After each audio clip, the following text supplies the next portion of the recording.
Hello students, best computer education के इस video में आपका स्वागत है। इस वीडियो को मैंने तैयार किया है डाटा एंट्री ऑपरेटर और दूसरे कंप्यूटर पोस्ट के लिए जो लोग अप्लाई करते हैं उनके लिए। एमएस एक्सेल के अलग अलग interview questions, tips and tricks और सीक्रेट्स मैं आपको इस वीडियो में बताने वाला हूं।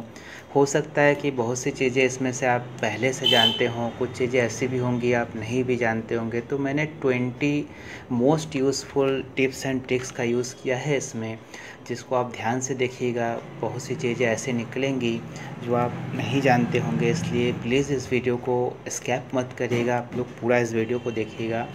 और इस वीडियो में मैंने क्या क्या चीज़ें रखी हुई हैं वो सब मैं आपको पहले बता दूँ। रोज़ एंड कॉलम्स को मैं बताने वाला हूँ, वर्कशीट, डाटा टाइप क्या होता है, टिप्स एंड ट्रिक्स क्या होते हैं, सेल एड्रेसिंग क्या है, सेल फॉर्मेटिंग कैसे करेंगे, डाटा वैलिडेशन कैसे करेंगे, और ज़्यादा यूज़फुल चीज़ें क्या है कि मैक्रो कैसे बनाएंगे, इंपोर्ट एक्सपोर्ट कैसे करेंगे डाटा का M S excel to M S access या M S access to M S excel, filter कैसे करेंगे, पाइवोट टेबल कैसे बनाएंगे, और इसी तरह की कुछ और चीज़ों का भी मैंने इस वीडियो में समावेश किया है। ध्यान से देखते रहिएगा।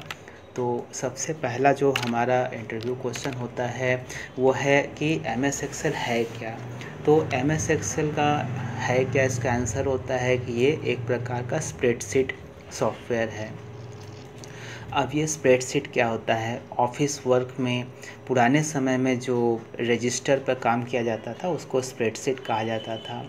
और रजिस्टर में क्या किया जाता था, डाटा एंट्री की जाती थी। वही डाटा एंट्री आज के समय में एमएस एक्सेल में की जाती है, जिसको स्प्रेडशीट या इलेक्ट्रॉनिक स्प्रेडशीट भी कहा जाता है दोस्तों। तो एमएस एक्सेल किस प्रकार का सॉफ्टवेयर हुआ, ये हो गया इलेक्ट्रॉनिक स्प्रेडशीट, या केवल स्प्रेडशीट भी कह सकते हैं इसको दोस्तों। अगला क्वेश्चन है कि इसमें रोज़ एंड कॉलम कितने होते हैं। बहुत ज़्यादा कॉमन क्वेश्चन है, ये इंटरव्यू में बहुत ज़्यादा पूछा जाता है। तो आप इसको ध्यान दीजिएगा कि रोज़ होते हैं 10,48,576 और कॉलम होते हैं 16,384 एम एस एक्सेल में। दूसरे और भी स्प्रेडशीट पैकेज होते हैं, जैसे कि CCC में पढ़ाया जा रहा है आजकल, तो उसमें कैल्क नाम का सॉफ्टवेयर, लिबर ऑफिस कैल्क नाम का सॉफ्टवेयर पढ़ाया जा रहा है, उसमें रोज़ एंड कॉलम्स की संख्या अलग होती है दोस्तों। अब अगला क्वेश्चन है कि चलिए रोज़ एंड कॉलम्स तो हो गए, अब रोज़ पर तो संख्या लिखी होती है 1 2 3 4 ऐसे करके। तो कॉलम पर तो संख्या नहीं लिखी होती है, उसमें ABCD लिखा रहता है। तो लास्ट कॉलम में क्या लिखा हुआ रहेगा, लास्ट कॉलम में आपको लिखा हुआ मिलेगा XFD। चलिए इन दोनों क्वेश्चंस को मैं आपको थोड़ा एक्सप्लेन करके बताता हूँ। ये देखिए मैंने एम एस एक्सेल खोल लिया है। तो यहाँ पर जैसे आप देख पा रहे हैं कि कॉलम्स पर ABCD करके लिखा हुआ है और रोज़ पर 1 2 3 4 लिखा हुआ है। सिंपल है। अगर आपको बिल्कुल नीचे की तरफ जाना है तो आप कंट्रोल और नीचे वाला एरो की दबा दीजिए। ये देखिए एकदम नीचे पहुंच गए हैं। तो यहाँ पर आप देख पा रहे हैं 10,48,576। तो ये आखिरी रो का नंबर है। और अगर आपको फिर ऊपर जाना है तो कंट्रोल और एरो की ऊपर वाला दबा दीजिएगा तो ऊपर पहुँच जाएंगे। कंट्रोल और राइट वाला एरो की दबाइएगा तो आप एकदम लास्ट कॉलम में पहुँच जाएंगे। तो यहाँ पर देखिएगा दोस्तों, ये XFD लिखा हुआ है। तो यही लास्ट कॉलम होता है एमएस एक्सेल की किसी भी वर्कशीट का। एक बार फिर से हम अपने प्रेजेंटेशन पे वापस आते हैं। तो आपने देखा कि लास्ट कॉलम का नंबर क्या है, XFD, और लास्ट रो का नंबर वही रहेगा 10,48,576। अगला हमारा क्वेश्चन होता है कि किसी भी स्प्रेडशीट में फर्स्ट से लास्ट, लास्ट टू फर्स्ट ऐसे नेविगेट कैसे किया जाता है। तो अभी मैंने आपको दिखाया कि कंट्रोल बटन और एरो बटन दबा लीजिए जिस साइड में आपको लास्ट, मतलब जिस सेक्शन के लास्ट या फर्स्ट साइड पर आपको जाना है। एक बार फिर से मैं आपको दिखा दूँ। ये देखिए मैं यहाँ पर हूँ और मैंने कंट्रोल और एरो की दबाया, लास्ट जो भरा हुआ सेल है वहाँ पर पहुँचे, फिर एक बार कंट्रोल और एरो की दबाया, एकदम A1 पर पहुँच गए, और इसी तरह से A5 पर पहुँचे और फिर 10,48,576 वाले लाइन पर पहुंच गए। तो इसके लिए क्या करिएगा दोस्तों, जिस साइड में आपको जाना है, एकदम नीचे की तरफ जाना है तो आप कंट्रोल और नीचे वाला एरो दबाइए, एकदम ऊपर की तरफ जाना है तो कंट्रोल और ऊपर वाला एरो दबाइए, लेफ़्ट की तरफ जाइएगा तो कंट्रोल और लेफ़्ट वाला एरो, और एकदम राइट की तरफ जाना है तो कंट्रोल और राइट वाला एरो दबा लीजिएगा। तो इस तरह से आप उस साइड के एंड पॉइंट पर पहुंच सकते हैं। अगला क्वेश्चन हमारा है कि सेल रेफरेंस क्या होता है। तो सेल रेफरेंस का मतलब होता है सेल का एड्रेस। तो सेल का एड्रेस जैसे A1 A2 ऐसे हम लोग कहते हैं, तो ये क्या होता है दोस्तों, सेल का एड्रेस होता है। और सेल के एड्रेसेस 3 प्रकार के होते हैं, मैं आपको आगे दिखाता हूँ तो इसका यूज़ कैसे होता है। 3 टाइप्स ऑफ सेल रेफरेंसेस क्या क्या है दोस्तों। तो 3 टाइप के जो सेल रेफरेंसेस होते हैं वो है रिलेटिव, एब्सोल्यूट और मिक्स। और मैं आपको इसका यूज़ करके बताता हूँ। मैंने यहाँ पर एक शीट बनाया हुआ है, मैं आपको A+B करके दिखाना है मुझे। तो रिलेटिव एड्रेस जो होता है वो सबसे सिंपल, जो हम लोग बोलते हैं A1 A2 A3 ऐसे जो बोलते हैं वो है रिलेटिव एड्रेस। तो रिलेटिव एड्रेस से काम करना सबसे आसान होता है। हमको ये दोनों जोड़ने हैं, A और B जोड़ना है। तो हमने ऐसे A2 + B2 कर दिया है और इसको ऐसे, तो ये सारी चीज़ें ऐड हो गई। अब हमको ये रिलेटिव एड्रेस के साथ अब हमें इसको एब्सोल्यूट एड्रेस में करके दिखाना है। तो एब्सोल्यूट एड्रेस के लिए हम A1 A2 ना लिख करके ऐसे लिखेंगे $A $1 + $B $1। रिज़ल्ट वही आना है दोस्तों, कुछ भी चेंज नहीं होगा। सॉरी, $A $1 नहीं होना चाहिए था, $A $2 और $B $2। तो एड्रेस देखिए वही आ रहा है।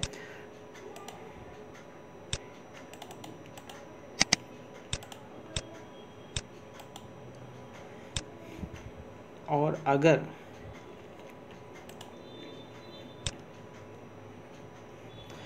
अगर किसी चीज़ में ऐसे करेंगे कि एक साइड में डॉलर लगाएंगे, दूसरे वाले में डॉलर नहीं लगाएंगे, तो उस प्रकार का जो एड्रेस सिस्टम होगा उसको मिक्स एड्रेस कहेंगे। मतलब अगर A1 B1 A2 B2 ऐसे बोलते हैं तो रिलेटिव एड्रेस है। अगर $A $1 $B $1 ऐसे बोलते हैं तो एब्सोल्यूट एड्रेस है। और $A1 या A $1 ऐसे बोलते हैं तो वो मिक्स एड्रेस सिस्टम है। अब चलते हैं अपने अगले क्वेश्चन की ओर, how to insert a new worksheet. तो इंसर्ट ए न्यू वर्कशीट करने के लिए आप जो प्लस का बटन देख रहे हैं, वर्कशीट के पास जो प्लस का बटन देख रहे हैं उसको दबाने से भी हो जाएगा। और नहीं तो अगर शॉर्टकट आपसे पूछा जा रहा हो कि भाई बताइए कि शॉर्टकट क्या होता है इस चीज़ का, तो शॉर्टकट ये होगा कि या तो आप शिफ्ट के साथ F11 दबा लीजिए या Alt शिफ्ट और F1 तीनों साथ में दबाइए। मैं आपको करके दिखाता हूँ। शिफ्ट के साथ F11, ये देखिए एक नया शीट बन करके तैयार है। ठीक है फ्रेंड्स, जैसे जैसे आप इसको दबाएंगे वैसे वैसे नए नए शीट्स बनते जाएंगे। तो वर्कशीट के बारे में एक चीज़ और पूछा जाता है कि कितने वर्कशीट होते हैं, कितने वर्कशीट आपके एक MS एक्सेल के फाइल में हो सकता है। MS एक्सेल के पूरे फाइल को वर्कबुक कहा जाता है। ये याद रहे कि वर्कबुक और वर्कशीट में क्या अंतर है। पहला तो MS एक्सेल का जो पूरा फाइल होता है उसको वर्कबुक कहा जाता है। मान लीजिए कि एक किताब है और उसके अंदर जो पन्ने हैं, जो पेजेस है, वो वर्कशीट है। और वर्कशीट की क्या लिमिट है, कई सारे बुक्स में मैंने पढ़ा कि वर्कशीट होते हैं 255, लेकिन आप बनाते जाइएगा फ्रेंड्स, वर्कशीट बनते चले जाएंगे। मतलब वर्कशीट बनाने का कोई लिमिट नहीं है। आप शिफ्ट F11 दबाते चले जाइए मैंने तो देखा 1400-1500 तक भी बन गया। तो इस तरह से बनते चले जाते हैं। माइक्रोसॉफ्ट की साइट पर भी आप चेक करिएगा तो वहाँ पर भी यही चीज़ कही गई है कि वर्कशीट की कोई लिमिट नहीं है। तो किताबों पर कई जगह पर ये गलत भी लिखा हुआ है कि आप 255 बना सकते हैं, ऐसा कुछ भी नहीं है, आप जितना चाहें उतना बना सकते हैं। चलिए अब आगे बढ़ते हैं अपने अगले क्वेश्चन की तरफ कि डाटा टाइप्स। तो अभी मैंने जो आपको डाटा दिखाया वो एक सिंपल डाटा है। डाटा टाइप्स यहाँ पर टोटल 10 प्रकार के होते हैं। जनरल डाटा टाइप जो आप यूज़ करते हैं, और उसके अलावा number, currency, short date, long date, time, percent, और इसी तरह से 10 अलग अलग प्रकार के डाटा टाइप्स होते हैं, जिसका यूज़ मैं आपको थोड़ा करके बताता हूँ तो समझ में आएगा कि डाटा टाइप को कैसे चेंज कर सकते हैं। तो ये देखिए मैंने कुछ डाटा टाइप डाला हुआ है, इसको मैं हटा लूँ। डाटा टाइप लगाने के लिए इस चीज़ का यूज़ करिएगा, और इसमें देखिए जनरल, नंबर, करेंसी, अकाउंटिंग ऐसे करके दिया हुआ है दोस्तों। तो यहाँ से अगर आप डाटा आप देखिएगा ये जनरल है एक्चुअली। अगर आप इसको चेंज करना चाहो तो इसको आप सेलेक्ट कर लेना। करने के बाद नंबर पर क्लिक करिए। देखिए अब ये न्यूमेरिक टाइप में आ गया है। अगर आप करेंसी करते हो तो डॉलर का सिंबल आ जाएगा, मतलब कि ये अब ये रुपया पैसा में चला गया है। अगर आप अकाउंट करते हो तो ये अकाउंट, इस तरह से आप चेंजेस कर सकते हो। तो ये अलग अलग प्रकार का डाटा होते हैं जो टोटल 10 प्रकार के रखे गए हैं। अगला प्रश्न है कि फ्रैक्शन 1/2, 1/3 ये सब कैसे लिखेंगे। तो मैं आपको थोड़ा करके बताता हूँ कि इस तरह की चीज़ें कैसे लिखी जाती हैं। चलिए मैं आपको यहाँ पर 1/2 लिख करके बताऊँ क्या होता है। 1/2 मैंने लिखा तो ये 2 जनवरी हो गया, ठीक है। 1/2 मतलब क्या है, 1 का मतलब जनवरी और 2 का मतलब 2 हो गया, मतलब 2 तारीख। तो इसको 1/2, 1/3 इन चीज़ों को कंप्यूटर एक डेट के हिसाब से ले लेता है। देखिए मैं यहाँ पर 1/3 लिखता हूँ तो ये 3 जनवरी हो जाएगा। तो इस तरह की चीज़ें हमें नहीं चाहिए। हमें मान लीजिए फ्रैक्शनल डाटा चाहिए होगी तो हम यहाँ पर इसको पहले सेलेक्ट कर लेंगे जितनी जगह पर आपको फ्रैक्शनल डाटा चाहिए होगी, और यहाँ पर जा कर के आप फ्रैक्शन का ऑप्शन ले लीजिए। और अब आप 1/2 ऐसे लिखिए, ये 1/2 रहेगा। इसी तरह से 1/3 लिखिएगा तो 1/3 भी रहेगा।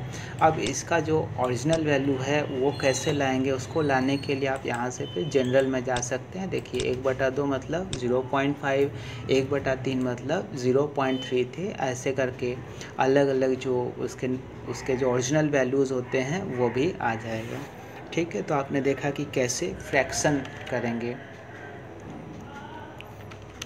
तो हम क्या करेंगे, फॉर्मेट सेल का ऑप्शन यूज़ कर लेंगे, ठीक है फ्रेंड्स।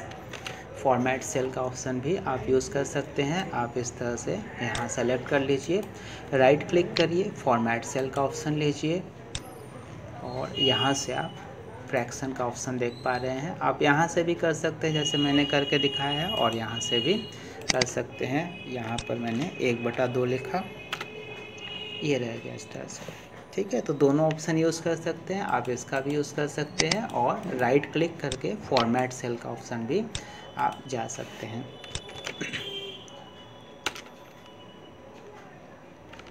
हमारा अगला क्वेश्चन है कि मर्ज करना। मर्ज करने का अर्थ क्या होता है दोस्तों, मर्ज करने का अर्थ होता है कि अलग अलग जितने भी सेल्स होंगे उन सबों को जोड़ देना, जितने भी हमने सेलेक्ट किए हों वो सब जुड़ करके एक हो जाए। तो ये मैं आपको करके दिखाऊं तो समझ में आएगा। सबसे पहले इन चीज़ों को मैं हटा दूं।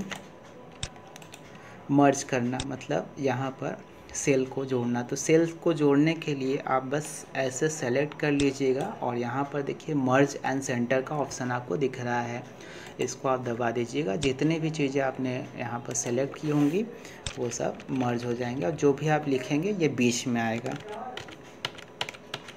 तो इसको मैं मर्ज एंड सेंटर का ऑप्शन फिर से लीजिएगा, ये अनमर्ज सेल का ऑप्शन ले लीजिएगा, पहले जैसा हो जाएगा। इसी तरह से आप ऐसे सेलेक्ट कर सकते हैं। बिल वगैरह के ऊपर हेडिंग डालनी होती है तो वहाँ पर मर्ज एंड सेंटर का ऑप्शन ले लीजिएगा, इस तरह से जुड़ करके एक हो जाएगा। जो भी आप लिखेंगे वो बीच में आने लगेगा। ये देखिए जो भी मैंने लिखा है वो सब बीच में आ गया है। अगर मान लीजिए कि आपको एक नया, इसको फिर आपको अनमर्ज करना है, आप उस सेल को सेलेक्ट करिएगा और यहाँ से अनमर्ज कर लीजिएगा। मर्ज करने पर सेल का एड्रेस क्या होगा, जो मर्ज करके जो नया सेल बनेगा उसका एड्रेस होता है, आप ये देखिएगा जो मैंने सेलेक्ट किया है उसमें सारी चीज़ें ब्लू में है, लेकिन एक सेल ऐसा है जो वाइट में है, और वो कौन सा है, टॉप लेफ़्ट कॉर्नर वाला जो सेल होता है वो सेल वाइट में होगा, और उसका एड्रेस क्या है, E2। और जब आप इसको मर्ज करोगे तो इस पूरे सेल का एड्रेस हो जाएगा E2, जो आप यहाँ पर देख पा रहे हो। E के बाद E2 के बाद F2 G2 ये सब स्किप हो जाएंगे दोस्तों, और उसके बाद सीधे J2 रहेगा। ठीक है, तो अगर आप मर्ज करेंगे तो मर्ज किए हुए सेल का एड्रेस क्या होगा, जो वाइट वाला सेल है, वाइट वाला सेल कहाँ पर है, टॉप लेफ़्ट कॉर्नर, सबसे ऊपर का जो बाएं हाथ कॉर्नर का जो सेल होगा उसका एड्रेस ही नए वाले सेल का एड्रेस बन जाएगा, और बीच के सारे सेल एड्रेसेस गायब हो जाएंगे। तो हम क्या करेंगे, use merge and centre option का यूज़ करेंगे इस काम के लिए। अगला है कि डिफ़ॉल्ट रो हाइट और कॉलम विड्थ क्या होता है। रो हाइट मतलब किसी रो की ऊंचाई कितनी होती है, और कॉलम विड्थ मतलब उसकी चौड़ाई कितनी होती है। तो रो हाइट होता है 15 और कॉलम विड्थ होता है 8.43। ये मैं आपको करके दिखाता हूँ। आप इस सेल पर क्लिक, किसी भी सेल पर क्लिक कर लीजिए। ये मैं डिफ़ॉल्ट बता रहा हूँ दोस्तों, आप अपने हिसाब से इसको कम या ज़्यादा कर सकते हैं। फॉर्मेट पर जाइएगा, होम मेनू पर ही फॉर्मेट नाम का ऑप्शन मिलेगा, यहाँ पर रो हाइट नाम का ऑप्शन मिलेगा। देखिए 15 दिख रहा है, आप इसको 15 से बढ़ा करके 20 कर सकते हैं, और ये देखिए थोड़ा सा लंबा हो गया है। और इसी तरह से फॉर्मेट में जा कर के आप कॉलम विड्थ का ऑप्शन ले सकते हैं। यहाँ पर देख सकते हैं आप 8.43 है, यहाँ पर मैं इसको 10 कर दे रहा हूँ, ये थोड़ा सा चौड़ा हो जाएगा।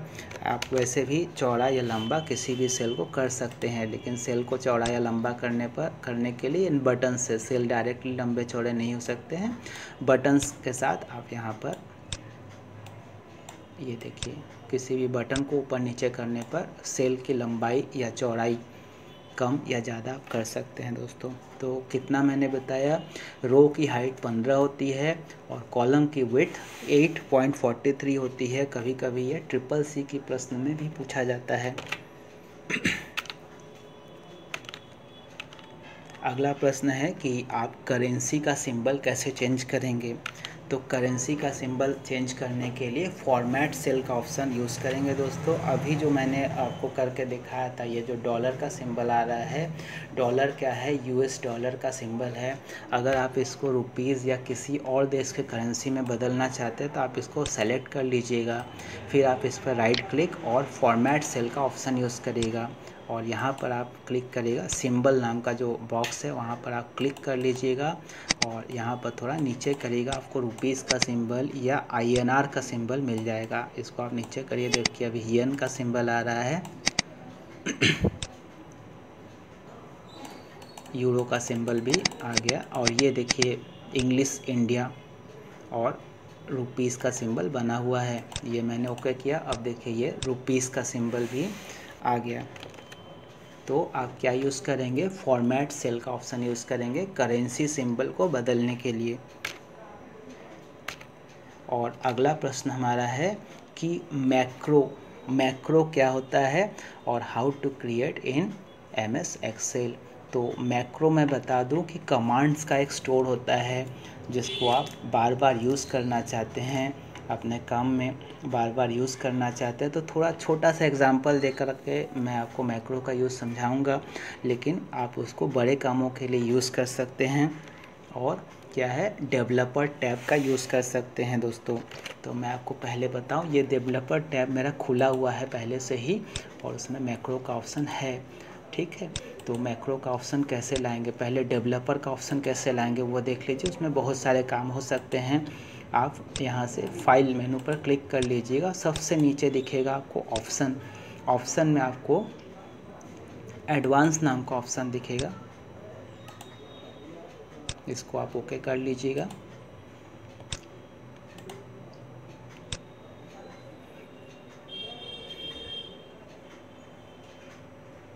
कस्टमाइज रिबन को अब आप ओके कर लीजिए।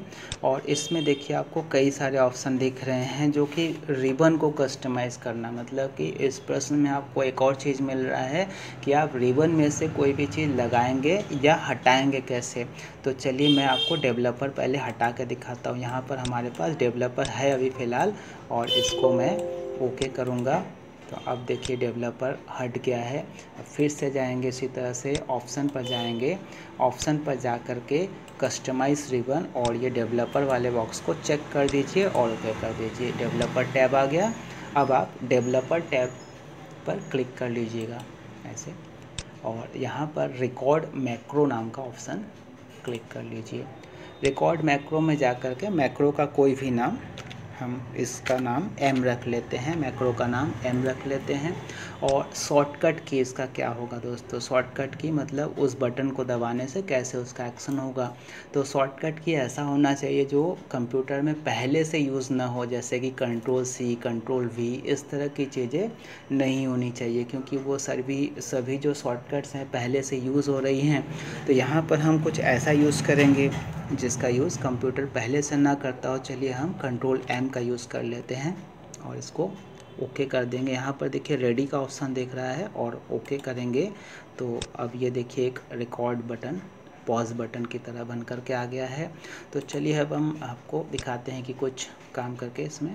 तो होम मेनू पर जाएंगे, होम मेनू पर जाकर कुछ भी कर सकते हैं दोस्तों, आप कुछ भी कर सकते हैं। यहाँ पर हम इसको ऐसे और थोड़ा इसमें कुछ चेंजेस करते हैं, ये इसको हाईलाइट कर लेते हैं, नीचे वाले बॉक्सेस को कलर बदल लेते हैं और इसी तरह से कुछ, चलिए फ़ॉन्ट भी बदल लेते हैं,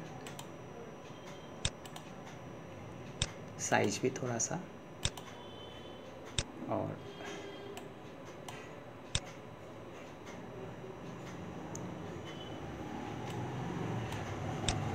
चलिए इतना हो गया। अब हम इस मैक्रो को स्टॉप कर देते हैं। चलिए हो गया।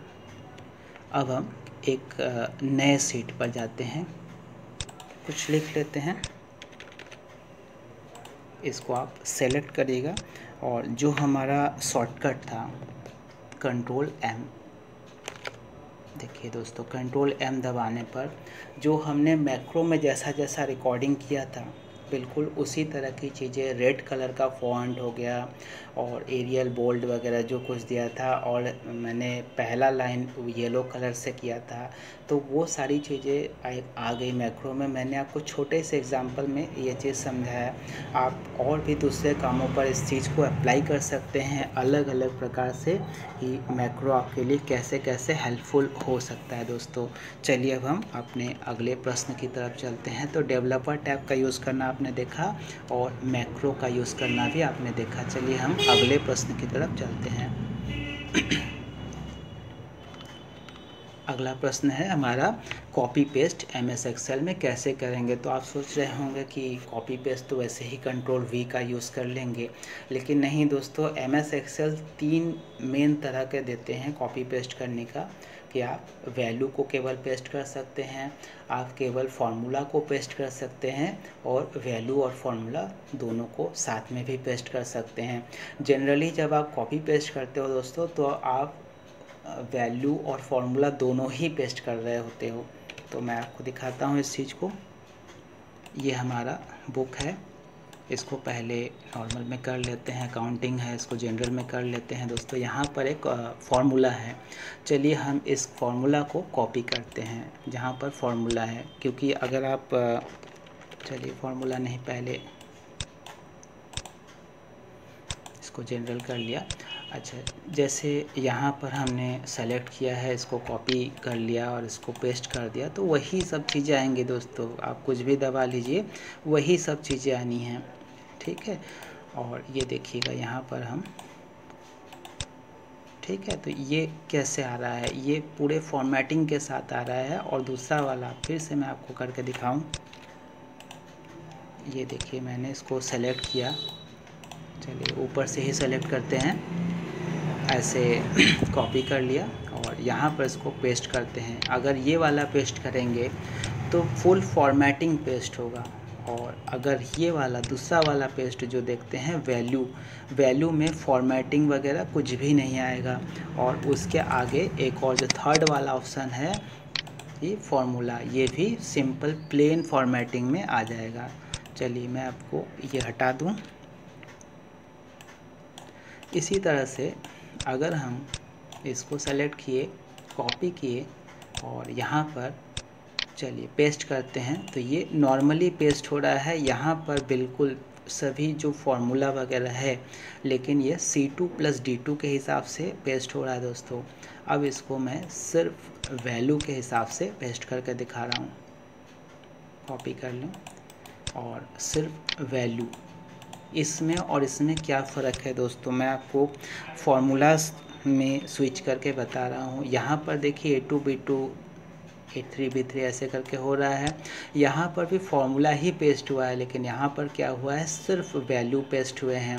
ठीक है, तो एक में फार्मूला पेस्ट होता है, एक में वैल्यू पेस्ट होता है, और तीसरे वाले ऑप्शन में फार्मूला और वैल्यू दोनों ही पेस्ट हो जाते हैं। चलिए हम अपने कॉपी पेस्ट में क्या बताया कि 3 तरह के कॉपी पेस्ट होते हैं। नॉर्मल पेस्टिंग कर सकते हैं, वैल्यू पेस्ट कर सकते हैं और फॉर्मूला को भी पेस्ट कर सकते हैं। अगला प्रश्न हमारा है कि switch between values and formulas. आपने एक्सेल में कुछ फार्मूला डाला है मान लीजिए, और चाह रहे हैं कि वो वैल्यू ना दिखा करके उस जगह पे फार्मूला नज़र आने लगे कि हमने उस सेल में क्या फार्मूला डाला हुआ है।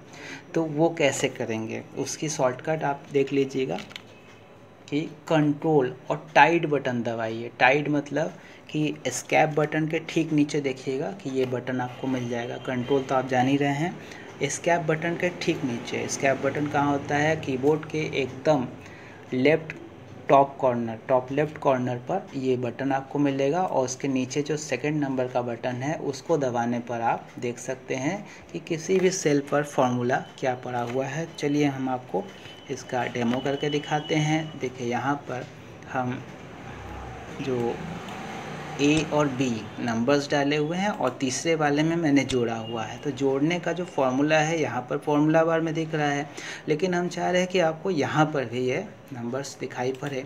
तो आप बस कंट्रोल और टाइट बटन दबा लीजिए, ये देखिए आ गया A2 B2 A3 B3 A4 B4 A5 B5 और A6 B6। तो इस तरह से आ गया, और इन्हीं बटन्स को दोबारा से दबा लीजिएगा, वापस वैल्यूज़ आ जाएगा। अगला प्रश्न हमारा है कि how to import export data in MS Excel to MS Access। MS Excel से MS Access में डाटा कैसे इंपोर्ट करें या एक्सपोर्ट करें, बहुत इम्पॉर्टेंट क्वेश्चन है। इसके लिए हम क्या यूज़ करेंगे, एक्सटर्नल डाटा ऑप्शन का यूज़ कर सकते हैं दोस्तों। एक्सटर्नल डाटा का यूज़ आप मिलेगा आपको, इसका बटन मिलता है आपको MS Access में ही मिलेगा। और दूसरा ऑप्शन है कि हम CSV फाइल, CSV का फुल फॉर्म होता है comma separated value. Comma separated value MS Excel से बनता है, जो कि एक नोटपैड की फ़ाइल होती है। तो दोनों का यूज़ मैं आपको करके बता रहा हूँ। सबसे पहले मैं आपको एक जो मैंने बुक बनाया हुआ है, तो बुक में से बुक 1 नाम का जो सीट है, इसका मैं आपको CSV फाइल बना के दिखाऊं। फाइल मेनू पर गए और सेव एज पर गए, डेस्कटॉप पर गए, और जिस नाम से भी आपको CSV फाइल बनानी है, चलिए हम M1 नाम से इस फाइल को बनाएंगे। और यहाँ से लीजिएगा CSV कॉमा डिलिमिनेटेड और सेव कर लीजिए, ओके कर दीजिएगा, यस कर दीजिएगा। तो यह आपका फ़ाइल सेव हो गया है दोस्तों। और इसका मैं आपको यूज़ करके बताऊं,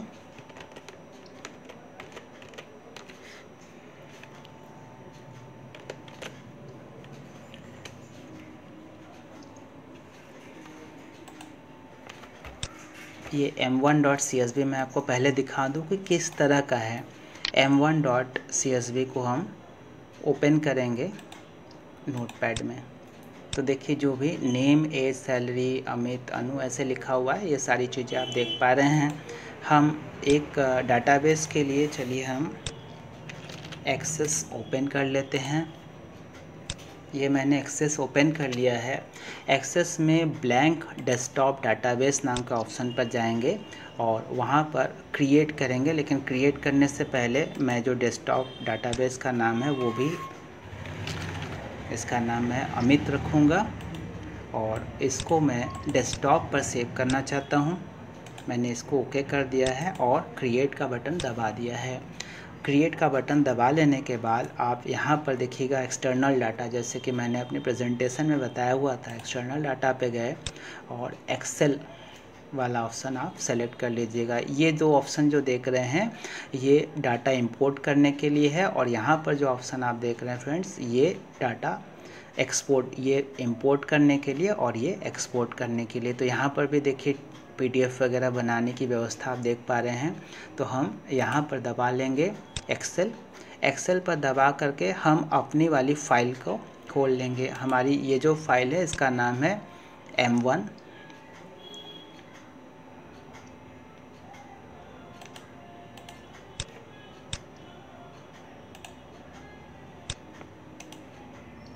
मैं फाइल को फिर से खोल दे रहा हूँ। ये है m.csv, m.xls।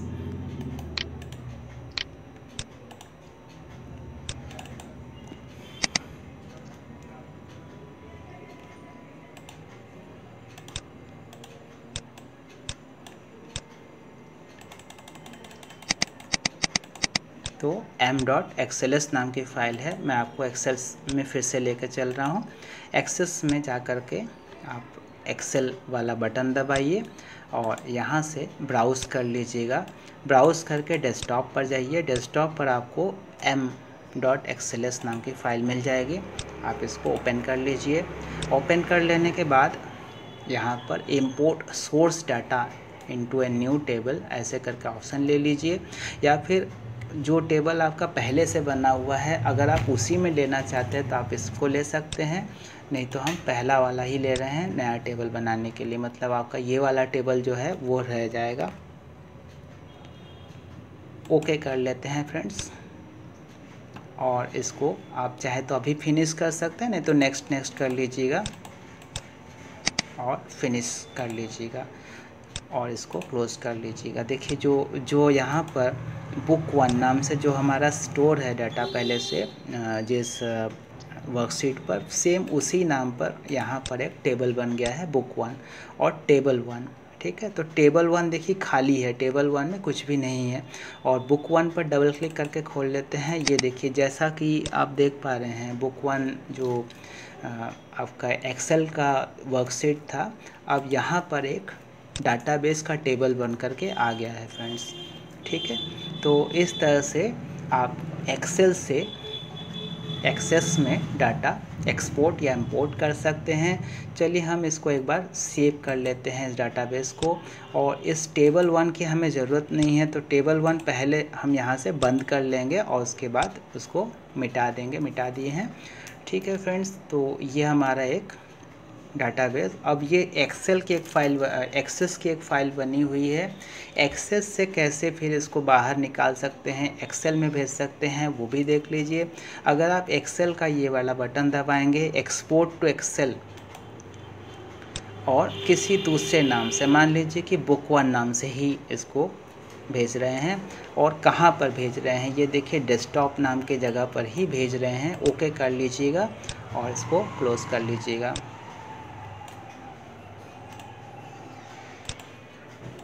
मिनिमाइज़ कर लेते हैं। ये देखिएगा book1.xls नाम का आपका आ गया है, और जो मैंने वहाँ से भेजा था एक्सेस की डाटाबेस से जो फाइल मैंने भेजी थी, सेम वही अब एक्सेल में आ गई है। चलिए हम आपको थोड़ा सा इसमें और भी चीज़ें दिखाते हैं। अगर आप PDF या XPS में भेजना चाहते हैं इस डाटा को, तो आप ये PDF XPS नाम के बटन को दबा लीजिएगा। और पीडीएफ में या एक्सपीएस में दोनों ही फॉर्मेट्स चल सकते हैं। मैं आपको पीडीएफ बता दूं पहले, तो पीडीएफ में आप पब्लिश कर लीजिए इस डाटाबेस को और क्लोज़ कर लीजिएगा। ये देखिए वो जो MS एक्सेस का जो डाटा था अब वो पीडीएफ में आ गया है फ्रेंड्स। और इसी तरह से अगर आप उसी डाटा को XPS फाइल बनाना चाहते हैं तो सिंपली XPS की फ़ाइल ले लीजिएगा।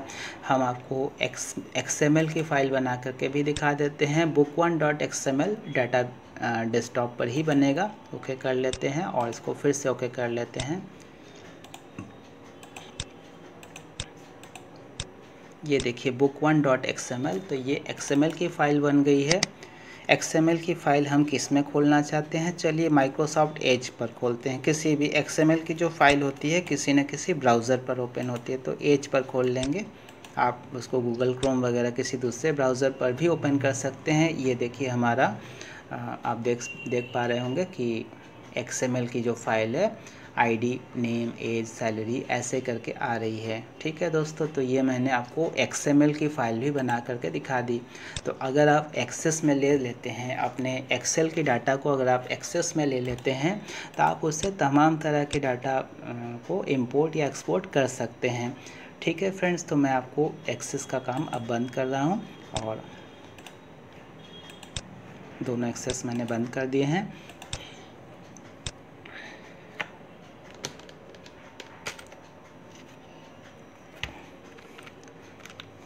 तो इंपोर्ट एंड एक्सपोर्ट का ऑप्शन आपने देखा कि किस तरह से अब मैं आपको एक बार CSV फाइल का यूज़ करना भी बता दूं।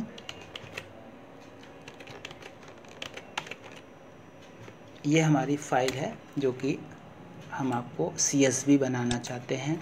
तो इस फाइल को आप ऐसे फाइल मेनू पर जा कर के CSV मैंने दिखाया था एक बार पहले भी, आप सेव एज़ कर लीजिए, डेस्कटॉप ले लीजिए और इसका नाम M2 और ये CSV इस तरह से मैंने इसको सेव कर लिया है।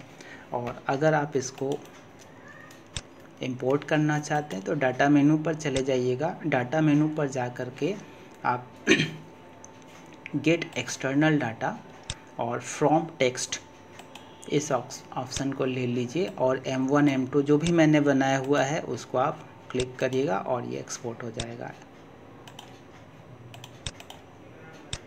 ये हो गया। ये कॉमा में डिलिमिनेटेड नहीं हुआ है, मैं आपको फिर से करके बता रहा हूँ। फिर से एक बार करते हैं। Get external data, data menu पर get external data, from text पर जाइएगा। फिर से एक बार M1 M2 जो भी CSV फाइल है उसको सेलेक्ट करिएगा। यहाँ पर डिलिमिनेटेड का ऑप्शन है,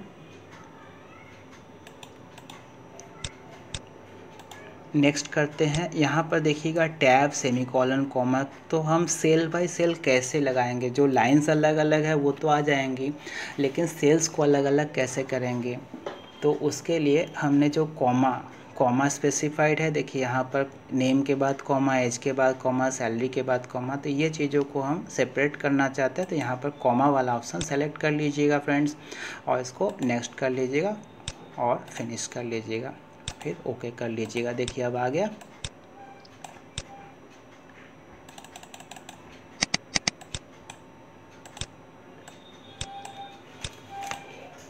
चलिए इस तरह से मैंने CSV फाइल को इंपोर्ट किया है MS एक्सेल पर।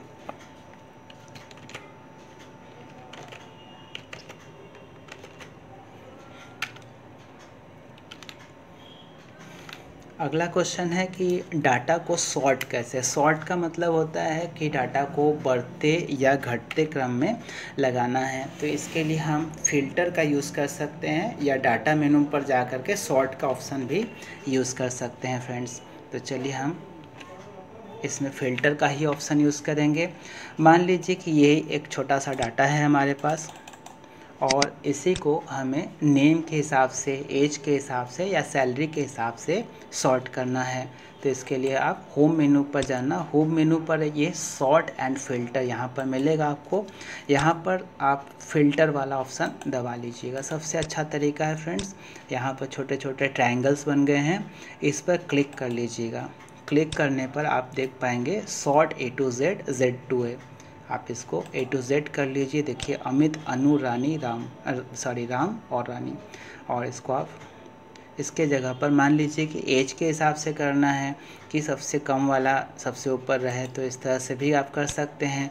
सॉर्ट स्मॉलेस्ट टू लार्जेस्ट 25, 30, 52, 54, या सॉर्ट लार्जेस्ट टू स्मॉलेस्ट 54, 52 ऐसे करके। और सैलरी के हिसाब से अगर आप करना चाहो तो उसी तरह से लार्जेस्ट टू स्मॉलेस्ट 50,000, 40,000, 35,000 और 22,000 ऐसे करके सॉर्ट हो गया।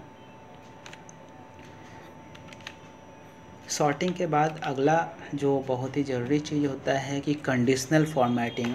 तो कंडीशनल फॉर्मेटिंग का अर्थ होता है कि डाटा को अलग अलग रंग में रंग देना, कि जो बड़े नंबर्स है या छोटे नंबर्स है वो उस हिसाब से applying some colour rule for specified range of values. कि कंडीशनल फॉर्मेटिंग में हम क्या करते हैं, अलग अलग प्रकार के कलर डाल सकते हैं। वो सेल कलर भी हो सकता है, फॉन्ट कलर भी हो सकता है। चलिए हम इसी को करेंगे। पहले हम इसमें से फ़िल्टर आप रख भी सकते हैं, मैं हटा दे रहा हूँ ताकि कन्फ्यूज़न ना हो। फ़िल्टर का ऑप्शन अनचेक कर देते हैं और इसको आप सेलेक्ट कर लीजिएगा। यहाँ पर देखिएगा होम मेनू में ही कंडीशनल फॉर्मेटिंग का ऑप्शन होगा, जहाँ पर आप डाटा बार का यूज़ कर सकते हैं। ये देखिए अलग अलग डाटा बार्स भी आ गए हैं। किसी भी एक रेंज को भी आप सेलेक्ट कर सकते हैं, पूरा टेबल भी सेलेक्ट कर सकते हैं। ये देखिए बड़े नंबर्स पर अलग कलर और छोटे नंबर्स पर अलग कलर। अगर आप हटाना चाहते हैं तो फिर से आप सेलेक्ट कर लीजिएगा और क्लियर रूल पर जा कर के ऐसे। इसी तरह से इसको भी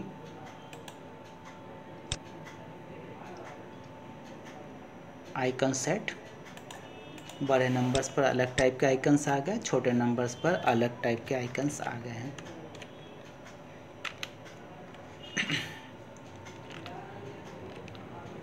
हमारा अगला क्वेश्चन है कि डाटा वैलिडेशन क्या होता है और कैसे इसको अप्लाई करेंगे एमएस एक्सेल में। डाटा वैलिडेशन का अर्थ होता है कि इनवैलिड डाटा हम ना डाल सके। मान लीजिए कि कोई ऐसा सेल है जिस पर हम 10,000 से कम या 50,000 से अधिक की वैल्यूज़ ना डाल सके, तो इस तरह की चीज़ों को क्या कहेंगे, डाटा वैलिडेशन। और कैसे करेंगे वो मैं आपको इसी में दिखा रहा हूँ। मान लीजिए कि ये एक है और इसमें हम चाहते हैं। अच्छा दोस्तों, डाटा वैलिडेशन के बारे में मैं आपको बता दूं कि पहले से डाली हुई डाटा में कोई प्रॉब्लम नहीं होगी, आप आगे से जो डाटा डालेंगे उसमें हो सकती है। तो अगर हम इसको सेलेक्ट कर लेते हैं इतना, और सेलेक्ट करने के इस पूरे लाइन को ही, कॉलम को ही सेलेक्ट कर लेते हैं।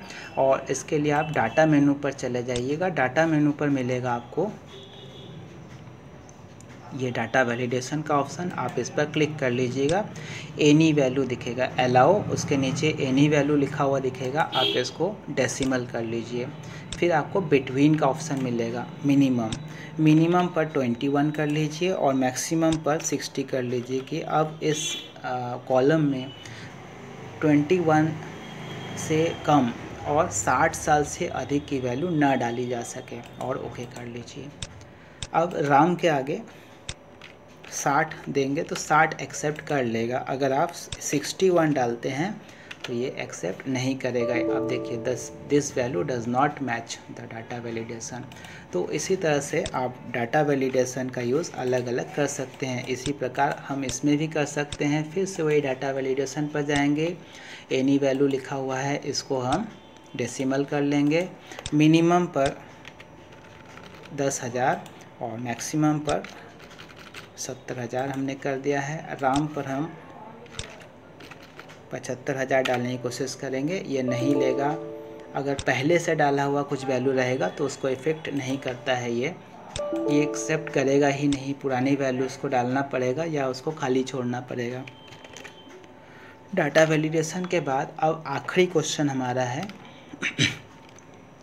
कि पाइवोट टेबल कैसे बनाएंगे, पाइवोट टेबल को कैसे क्या होता है और कैसे बनाएंगे। तो सबसे पहले हम आपको बताएं कि पाइवोट टेबल का मतलब होता है कि एक ऐसा टेबल जहां पर वैल्यूज़ को समराइज़ करके रखा जाता है, ठीक है, समराइज़ या कैटेगराइज करके रखा जाता है, पाइवोट टेबल उसको कहा जाता है। ये एक टेक्निक है डाटा प्रोसेसिंग का। अब देखिएगा कि जैसे मैंने यहाँ पर एज, सैलरी ऐसे करके रखा हुआ है, मैं यहाँ से एक नया कॉलम डालता हूँ।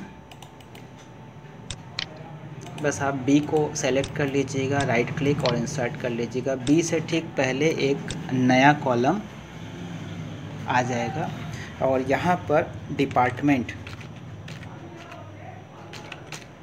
ऐसे लिख लेते हैं। इस सेल को थोड़ा सा चौड़ा कर लेते हैं। 2 लोग को रखते हैं सेल्स के लिए,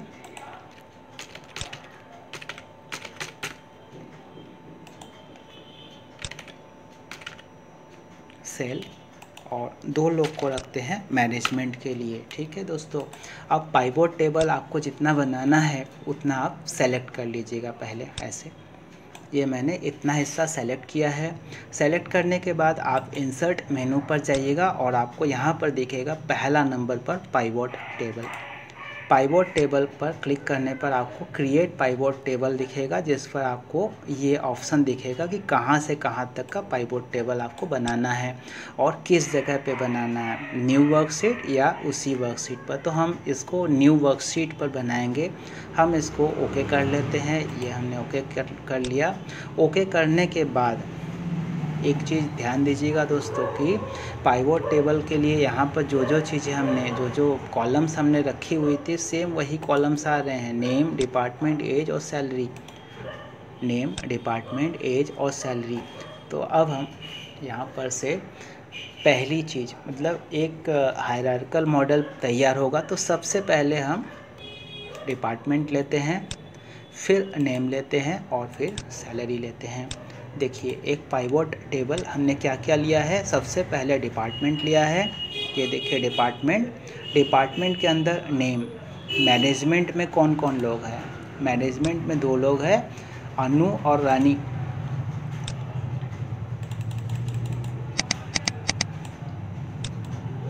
मैनेजमेंट में 2 लोग हैं, अनु और रानी, और इन दोनों का सैलरी 22,000 और 40,000, दोनों का ऐड कितना हो गया, 60,000। और इसी तरह से सेल के डिपार्टमेंट में अमित और राम 2 लोग हैं और इन दोनों की सैलरी का टोटल है 85,000 और सभी की सैलरी का टोटल कितना हो गया फ्रेंड्स, 1,47,000। चलिए अब हम थोड़ा सा इस चीज़ को बदलते हैं। फिर से एक बार इंसर्ट में जाते हैं, पाइवोट टेबल पर जाते हैं और फिर से एक बार ओके कर लेते हैं। अब हमारा सीक्वेंस थोड़ा सा अलग होगा। पहले डिपार्टमेंट, फिर नेम था और फिर सैलरी था। इस बार मैं डिपार्टमेंट पहले, फिर सैलरी और फिर नेम सेलेक्ट करूं। थोड़ा सा वैसा ही आ रहा है।